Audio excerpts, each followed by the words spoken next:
Hey guys, welcome to one more video. This is Max from server 133. Now in today's video, before we continue, I would like to thank my friend Urta Punjab for giving me the access to his account to make the video about layering. Yes, this is the video where we'll be talking about layering of troops, the question that a lot of you guys have been asking me over the game whisper and the game email. So I'll be covering that. Now layering is a very detailed topic. It has a lot of information. I'll try to keep it short and simple on a need to know basis and try to cover what all important things you need to understand. I am not at the level wherein you will have to look at 1 million of each layer. I'll come to that part later on. But before we continue with the topic of layering, there's a video that I have made which explains you the relation between hospital, trap factory and holy palace. So I would request you to watch that video twice to understand the entire concept before you move on to the troop training and layering. Now let's get to the actual business, and I apologize in advance if you hear the dogs barking because I've got a pet near my neighbor and it's dog, so you can't tell a dog not to bark. I mean, I don't know if he can be trained. Alright, so back to business. Now what you see right here, it's a K31, so he has unlocked the T12 mounted and T12 ground, but we're going to ignore the mounted and the ground. We're going to look at the T11 troops. Now what you see right here is the 577,000 T11 ground, 430,000 T11 range, 396,000 T11 mounted and 212,000 T11 siege.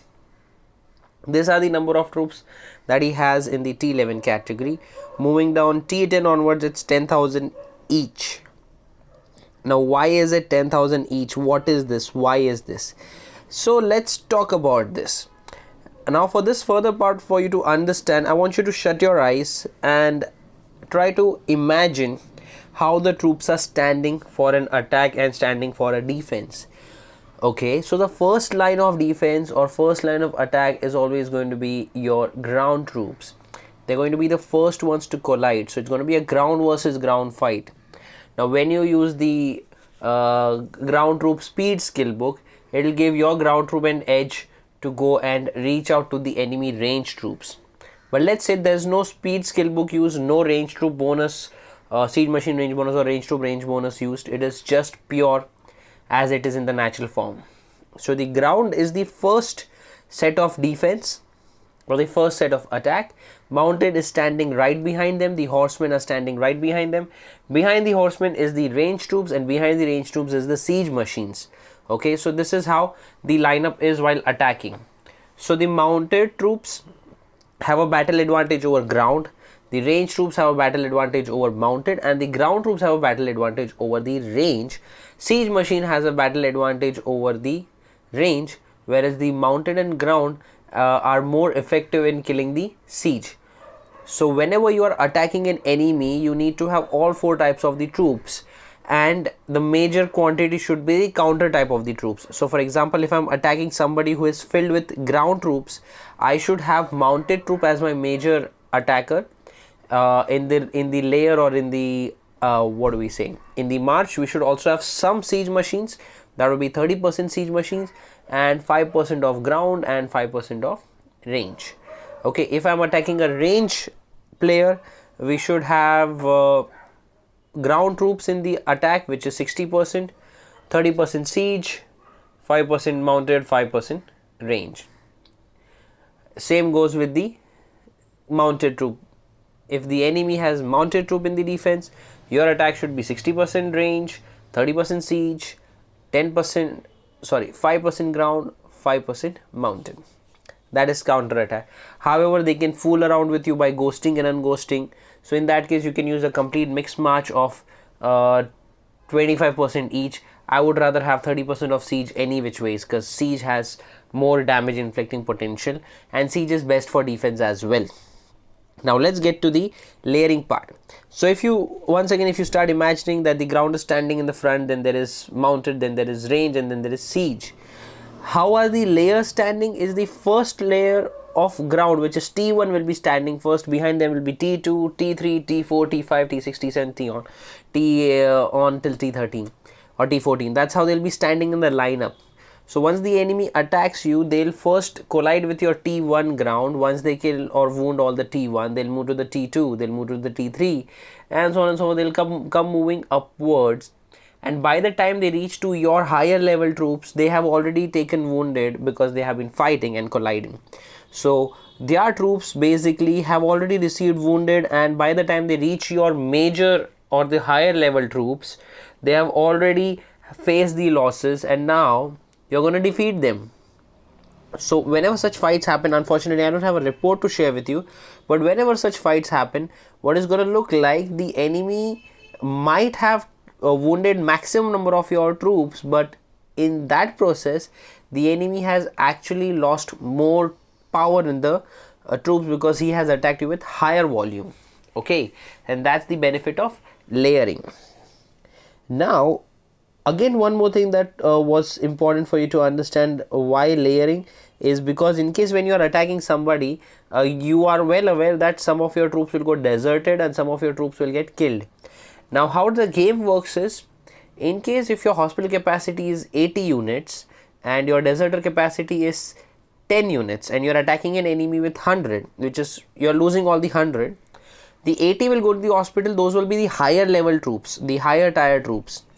The 10 that goes to the deserters will still be the higher level troops, and the 10 which are getting killed will be in the ratio of 1:4. That means 2:8.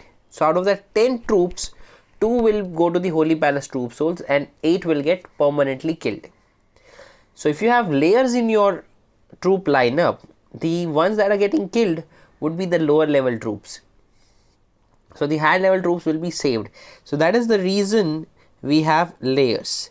Now let's talk about how many troops should be there in the layers. My dear friends, there is no limit. If you have the resources, if you have the speed ups, train 1 million troops of each layer.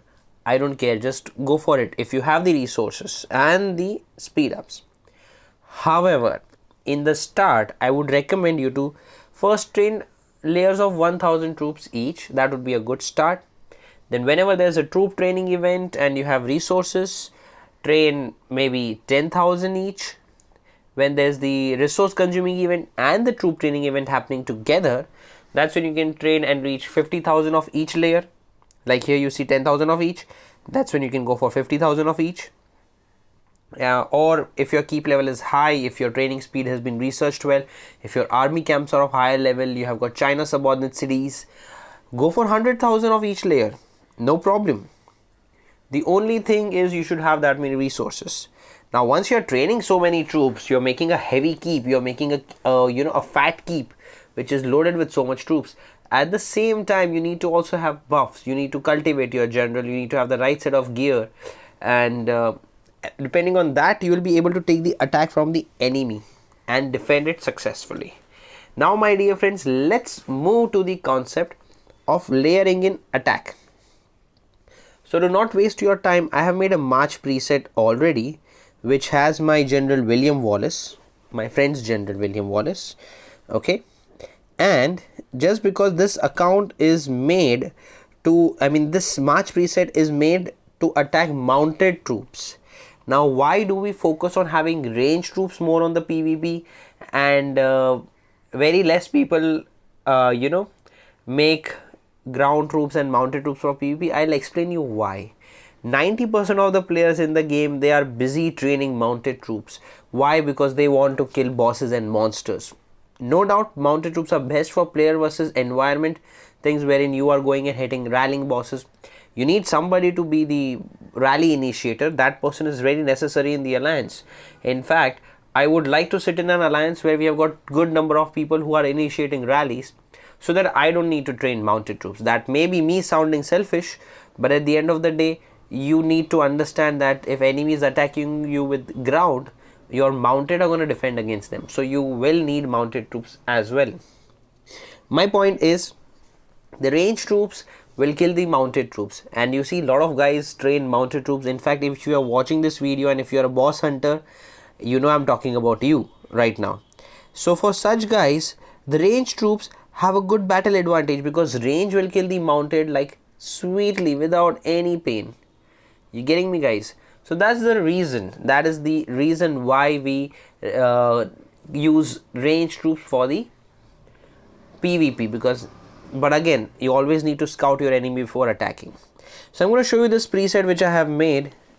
So in the preset you will see there is 1000 T11 ground troops. We have ignored the T12 completely. Okay, we have ignored the T12 completely.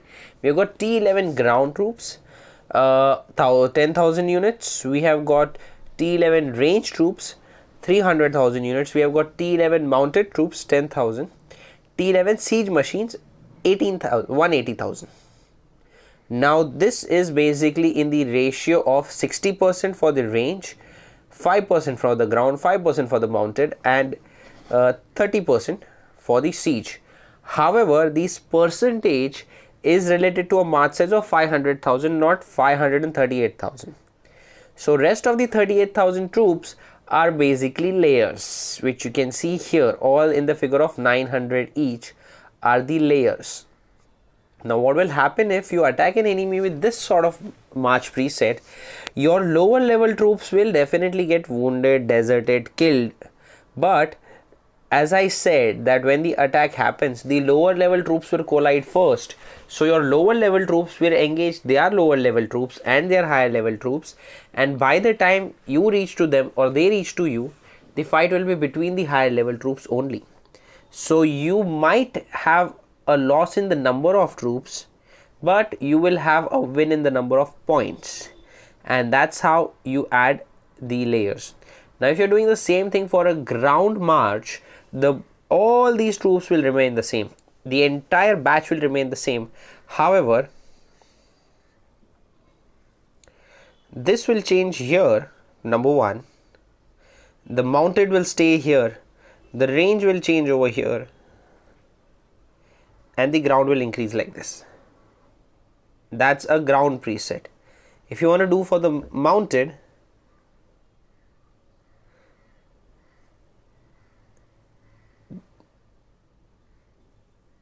the ground will stay like this,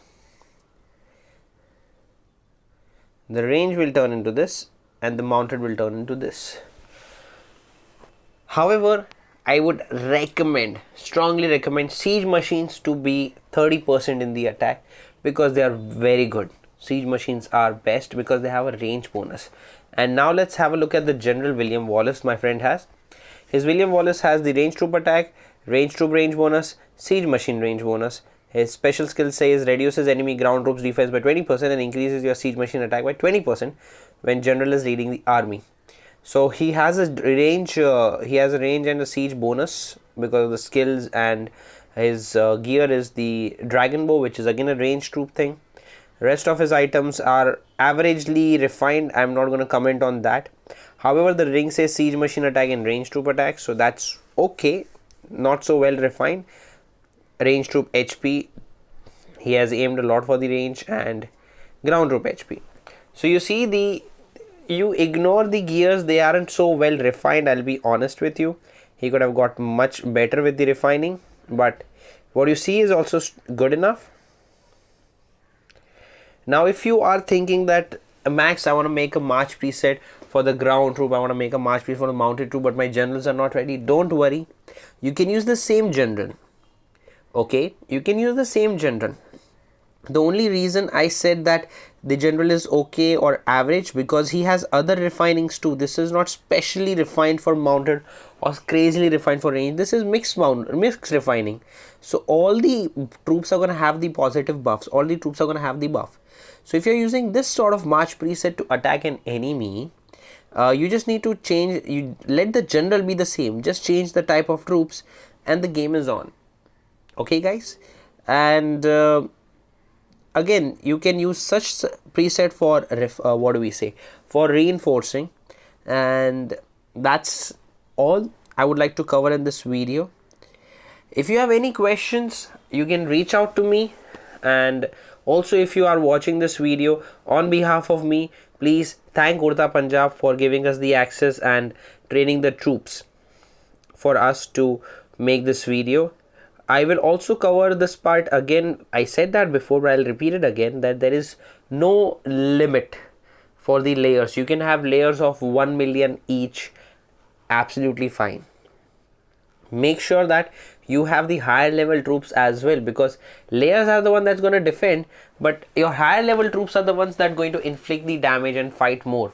And as per the game mechanics, I may be wrong, as per the game mechanics, T12 troops are more effective in fighting. So I would recommend you to get your T12 troops, and they unlock at K30. If you are in an active alliance, they are running big bosses, getting to K30 is super easy. So guys, with this I conclude today's video. This is Max from Server 133 signing out. I'll see you next time. Please subscribe to my channel and hit the like button if you like this video. Thank you guys for watching. I'll see you next time.